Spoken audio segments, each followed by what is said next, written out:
ከምዚ ጌርና ክንሰኣል ደሊና ምስ ኣሕዋትና ምስ ስድራ ቤትና ምስ በዓል ገዛና ናይ ኣውደ ዓመት ደሊና ከመይ ጌርካ ክሰኣል ይኽእል ኢልኩም ትጨነቁ ዘለኹም? ኣይዞኹም ኣይትጨነቁ። ኣብዚ ቪድዮ መፍትሒኡ ክትረኽብዎ ኢኹም። ሰላምታ ኣይረሳዕኹን ክቡራት ተኸታተልቲ ናይ ፍረ ዩቱብ ከመይ ኣለኹም? ደሓን ዲኹም? በቢ ዘለኹምዎ ሰላም ክትኮኑ እናተመነኹ እንኳዕ ለብርሃነ ትንሣኤኡ በሰላም ኣብፅሐና ኣብፅሐኩም ልመላእ ህዝበ ክርስቲያን እናበልኩ እዚ በዓል እዚ ናይ ሰላም፣ ናይ ፍቕሪ፣ ናይ ሓውነት፣ ናይ ቅሳነት ይግበረልና። እግዚኣብሔር ኣምላኽ ዝተኣሰሩ ዝፍትሕሉ፣ ዝጠመዩ ዝዕንገሉሉ፣ ኩናት ወረኹናት ዘጥፍአልና፣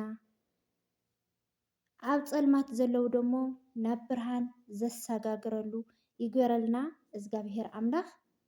እና ክቡራት ኣሕዋተይ በድጋሜ እንኳዕ ኣውፅሐኩም ኣብፅሐና እናበልኩ እና ክቡራት ተኸታተልተይ ናይ ሎማዓንቲ ሒዘልኩም መፅየ ዘለኹ ትሕዝቶ ወይ ከዓ ኣድያና ኣብ ዝሓለፈ ብርግፅ ብዛዕባ ኔፃ ሸበካ ሒዘልኩም መፅየ ነይረ። መብዛሕትኹም እውን ዝጠቐመኩም ጠቒማትና እያ ትሰርሐልና ኣላ እያ ዝበልኩም ነይርኩም።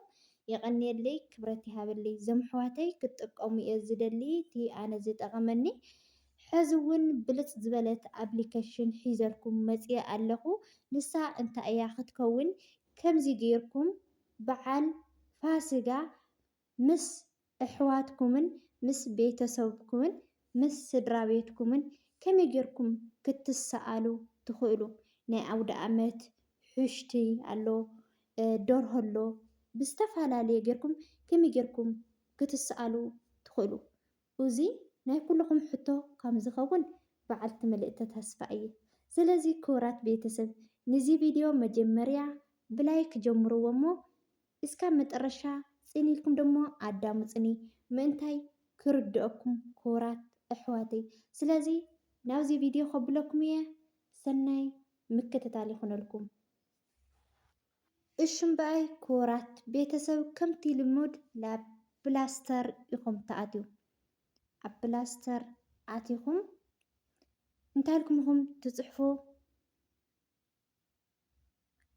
ከሪአኩም እየ። ኣነ እኳ ኣውሪደያ እየ ስለ ዝጥቀመላ ዘለኹ። ንዓኻትኩም ግን ከምታ ዝፅሕፋ ዘለኹ ጌርኩም ፅሒፍኩም ኣውርድዋ።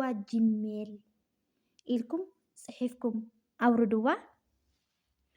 ብድሕሪኡ ፅሒፍኩም ምስ ኣውረድኩምዋ ኣነ ረእይዎ ፅሒፍኩም ኣውሪድኩም ኦፕን ትብልዋ። ኦፕን ምስ በልኩምዋ ከምዚ ኢሉ ይመፀልኩም። ከምዚ ኢሉ ምስ መፀልኩም ትድመር እኒያ ንዓኣ ትወቕዑ። ካብኡ ካሜራ ዝብለለኩም ፎቶ ዝብለለኩም እዚ ናይ ፎቶ ናይ ጋላሪ ንዕኡ ትወቕዑ። ጋላሪ ዝብል ላብ ጋላሪኹም ተኣትዩ። ካብ ጋላሪኹም ኣቲኹም ደስ ዝበለኩም ፎቶ መሪፅኩም ትወስዱ። ካብኡ ደሞ ኣነ ኮብ ገይረ ብኢደይ ስለ ዝፀንሕኩ እቲ ፅሑፍ ኮብ ገይረ ሰዲደሉ ኣለኹ። ናይ ኣውደ ዓመት ስእሊ ስኢልካ ስለደለይለይ ኣለኹ። ሕዚ ደሞ ባዕለይ ምስ ስድራ ቤተይ ከምዚ ገይሩ ስኢሉ ሰዲድልኒ ኣሎ ማለት እዩ። ክቡራት ቤተሰብ ደስ ይብልን? ብጣዕሚ ደስ ይብል እምበር እና ክተውርድዎ እንከለኹም ደሞ ኮብ ዝብለለኩም ክተውርድዎ ተኾንኩም ደሞ ዳውንሎድ ግበርዎ ዝብለለኩም ማለት እዩ። ከምኡ ጌርኩም ተውርድዎ ማለት እዩ። ካብኡ ናይ ዝደለኹም ፎቶ ክትሰርሑ ትኽእሉ ኢኹም። ተደለኹም ሰቲ ሒዝክን ሰቲ ናነስነስክን ይኹን ተደለኸን ኣውሽዕ ጌርክን ብዝተፈላለየ ስእሊ ክትስእላ ትኽእላ ኢኸን። እና ክቡራት ፋሚሊ እንታይ እየ ክብለኩም እቲ ፅሑፍ ኣብ ኮመንት ከቕምጠልኩም እየ እና ኮፕ ጌርኩም ወሲድኩም ክትሰኣሉ ትኽእሉ ኢኹም። ክቡራት ኣሕዋተይ ሕቶ ተልይኩም ወይ ከዓ ርእይቶ ተልይኩም ደሞ ኣብ ቦታ ኮመንት ግደፍሉ ኢኹም። ነዚ ቪድዮ ደሞ ሳብስክራይብ ብምግባር ሃናፂ ርእይቶኹም ኣይፈለየና እናበልኩ ከምቲ ትሪእዎ ዘለኹም እዚ ሕሽቲ ካብ ኢኣይ እየ ሰዲድለይ ማለት እዩ። ሕሽቲ ሰሪሕካ ስለደለይልዮ ሰሪሑ ሰዲድለይ ከምኡ እውን ምስ ፋሚሊ ጌርካ ስለደለይልዮ ሰዲድለይ ዝተፈላለየ ነገራት እንተሓቲትኩምዎ ክምልሰልኩም ይኽእል እዩ። ከምኡ እውን ደስ ዝበለኩም ሕቶታት ተሓቲትኩምዎ ወይም ብእንግሊሽ ዝነበረ እንግሊሽ እንድሕር ዘይትኽእሉ ናብ ትግርኛ ተርጉመልና እንተልኩምዎ እውን ክተርጉመልኩም ይኽእል እዩ። ብጣዕሚ ጭንቀትካ ዘቃልል ኣፕሊኬሽን እዩ ማለት እዩ። ብዙሕ ብዙሕ ብዙሕ ጥቕምታት ዘለዋ ኣፕሊኬሽን እያ እዛ ኣፕሊኬሽን እዚኣ ማለት እዩ። ክቡራት ኣሕዋተይ ክትጥቀሙላ ኣለኩም። ተደለኹም ክተተርጉሙ ካብ እንግሊሽ ናብ ዓረብ ካብ ዓረብ በቃ ናብ ትግርኛ ክተተርጉመልኩም ትኽእል እያ እዛ ኣፕሊኬሽን እና ክቡራት ተኸታተልተይ ዘረባ ከየውዝሐልኩም በድጋሜ ንመላእ ህዝበ ክርስቲያን ኣብ ውሽጥን ኣብ ደገን እትነብሩ እንኳዕ ንብርሃነ ትንሳኤኡ ብሰላም ኣብፅሐኩም ኣብፅሐና እናበልኩ ናይ ሰላም ናይ ፍቕሪ ናይ ሓድነት ናይ ቅሳነት ይግበረልና። ዝተኣሰረ ዝፍተሐሉ ዝጠመየ ዝዕንገለሉ ኣብ ፀልማት ዘሎ ህዝብና ድሞ ላብ ብርሃን ዝተሰጋገረሉ ዝተፈናቐለ ህዝብና ድሞ ላብ መረበቱ ዝምለሰሉ ይግበረልና እግዚኣብሔር ኣምላኽ። ክቡራት ቤተሰበይ ኣሕዋተይ ብጣዕሚ እየ ዝፈትወኩም ብጣዕሚ እየ ዘኽብረኩም እና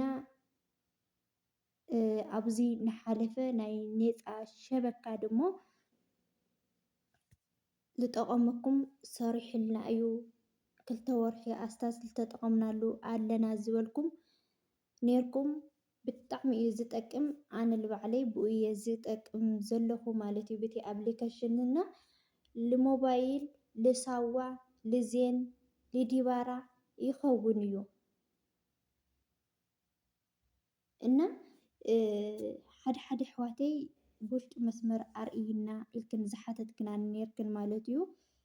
ግዜ ግዜ ብጣዕሚ ይሓትት እዩ ክቡራት ኣሕዋተይ ምክንያቱ ይቅርታ ግበራለይ እምበር ኣብ ዳዕሮ ኮንካ መጥበኽ ፅሬት ኣብ ዳዓበይቲ ኮንካ ምስኡ ብጣዕሚ እዩ ከቢድ ማለት እዩ እና ብዘጋጣሚ ይቅርታ ግበራለይ ዘይረአኹኹን እናበልኩ እየ። ግን ደሞ ብትዕግስቲ ብድጋሚ መንክርዎ ክብለኩም ይፈቲ ይሰርሕ እዩ እና ሰናይ ንዓኹም ሰናይ ኣውደ ዓመት ርሑስ ኣውደ ዓመት ይምነየልኩም።